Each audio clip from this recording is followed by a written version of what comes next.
Hi, I'm Gloria, a 36-year-old office worker balancing the ups and downs of daily life. My husband Matthew and I recently celebrated our 8th wedding anniversary, and almost immediately after we tied the knot, we became parents. Our daughter, the brightest part of our lives, is about to turn 8. Over the years, there have been some challenging moments in our marriage, but the joy our daughter brings to our lives is irreplaceable, and on the whole, I find happiness in our family dynamic.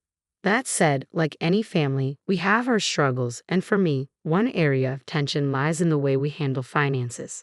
Matthew has a strong passion for his hobbies, and while he doesn't go overboard, he often spends a sizable portion of his income on them. I've always stressed the importance of him contributing a fixed minimum to our household expenses, funds that cover the essentials like utilities and groceries. But since his contributions only cover the basics, I find myself constantly working to tighten our budget elsewhere. My salary goes towards rent, our daughter's school fees, and saving for her future education, and this constant juggling of finances adds a lot of stress to my life. Another source of strain comes from the uneven division of household labor. Despite both of us working full-time, Matthew rarely helps with the chores. I've brought it up countless times, hoping for a more balanced approach to maintaining the house. Juggling work, finances, and home upkeep is exhausting, and I often wish the responsibilities were shared more fairly. Despite this, I stay positive, focusing on creating a warm, nurturing environment for our daughter. As she grows, I hope we can show her the importance of teamwork and responsibility, making adjustments as we go to better support each other. It's not a perfect situation, but I'm committed to making the best of it.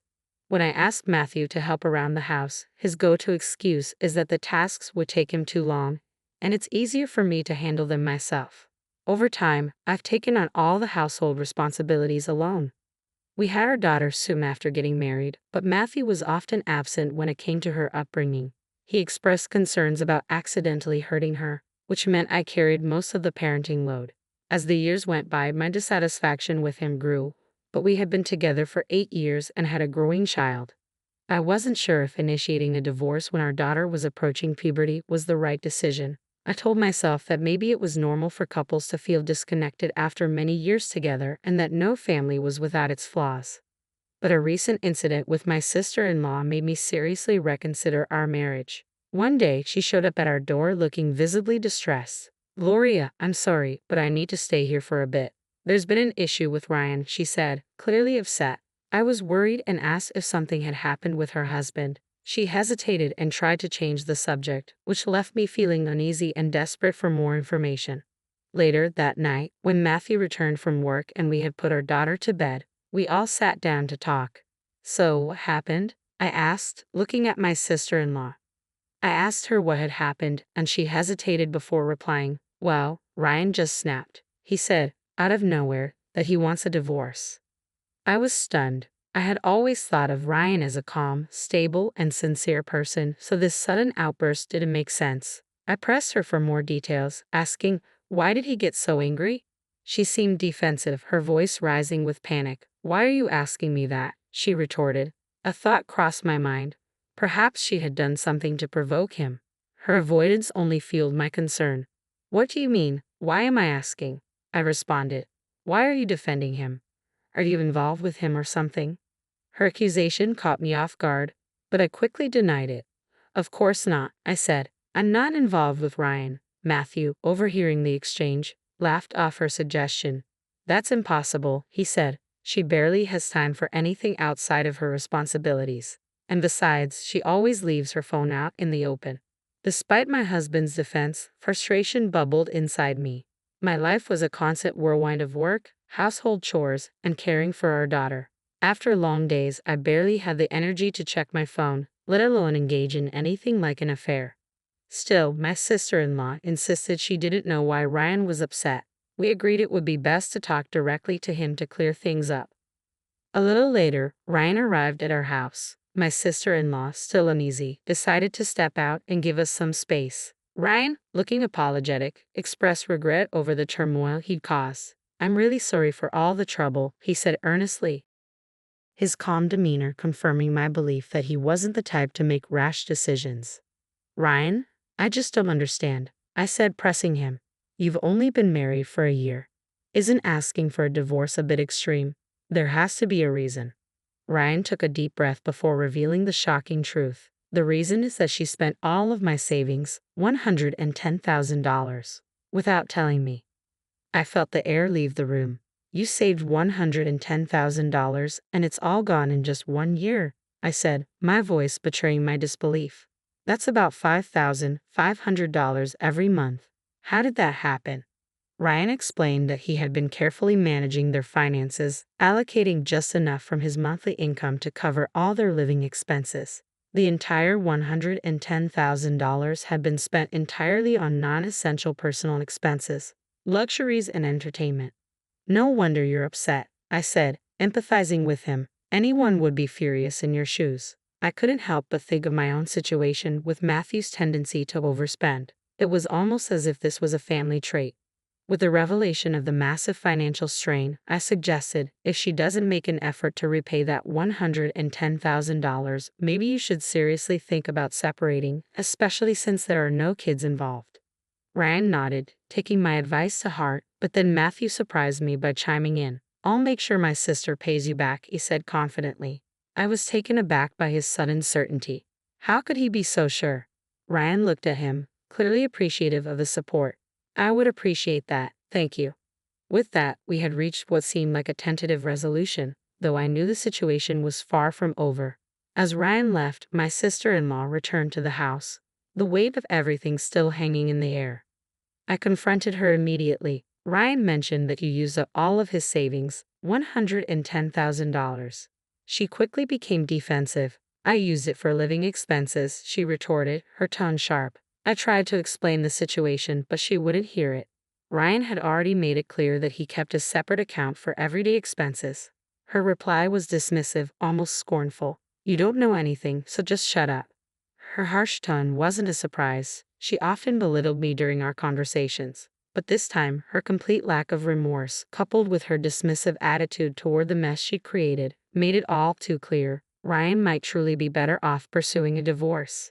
She refused to acknowledge the seriousness of what she'd done, and there was no indication that she planned to fix anything. It painted a grim picture for the future of their marriage. During our heated exchange, Ryan mentioned that he might consider forgiving her if she repaid the full $110,000. My sister-in-law, seemingly cornered by her own actions, lamented, "How can I pay back that much? I'm just a housewife." I responded firmly, "If you can't pay it back, you shouldn't have spent his money in the first place." The tension in the room thickened, and then, almost as if she had an epiphany, my sister-in-law turned to me with a gleam of hope in her eye. "Relax, Gloria. We've got money, right? You've got $220,000 saved up. So no worries, right?" she said, sounding almost victorious, as if she found a miraculous solution. I was thrown off completely. "Wait a minute. How do you even know about my savings, Matthew?" I asked, stunned. I had never shared that I'd saved that amount for our daughter's future tuition. Matthew, appearing unfazed, casually admitted, "I found it when I went through your parents' house. It was in the second drawer of the closet in your room." I was speechless. "You went through my things without asking. That's unbelievable. We're married, but that doesn't mean my personal belongings are up for inspection," I protested, feeling utterly betrayed. Ignoring my outrage, Matthew continued, "Your sister-in-law is in trouble. Give us your savings to help her out." I was incredulous. "I'm not handing over that money. It's for our daughter's future. If you think $110,000 should just be given away, why don't you figure out a way to pay her back?" Matthew didn't hesitate. He reached into a drawer and pulled out divorce papers. "I had these ready just in case something like this happened," he said coldly, as if he'd been preparing for this moment all along. My frustration boiled over. "You've got some nerve trying to manipulate the situation like this," I snapped. "That's exactly what I've been wanting to say to you," I added, my voice shaking with the weight of my anger. Then, with chilling finality, Matthew filled out the papers and said, "I'm serious. We can get a divorce anytime you want." To my shock, my sister-in-law, watching the drama unfold with an almost gleeful grin, piped up. "Well, I'll be one of your witnesses," she said, scribbling her name on the form as if she were signing a trivial document. "You can either pay me the $110,000 or we can get a divorce," Matthew threatened, as though he were cornering me into a choice. I was astounded by their boldness and manipulative tactics.